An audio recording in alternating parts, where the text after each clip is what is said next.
Stokes તમારા recommendations જાણી લઈએ. હવે કયા કયા સ્ટોક્સ આજે તમે સ્ટ્રેટેજી તરીકે દર્શક મિત્રોને સજેસ્ટ કરશો?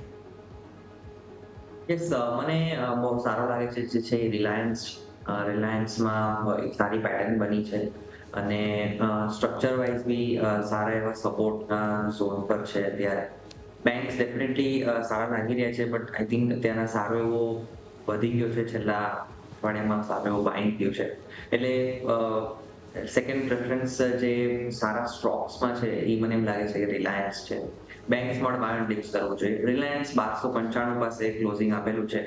આ ભાવ પર બાઇંગ કરી શકાશે. ઉપરમાં મને લાગે છે 1330 થી 1350 ના લેવલ શોર્ટ ટર્મમાં જોવા મળી શકે છે. નીચેમાં જે સ્ટોપ લોસ રાખવાનો છે 1270 નો રાખવાનો.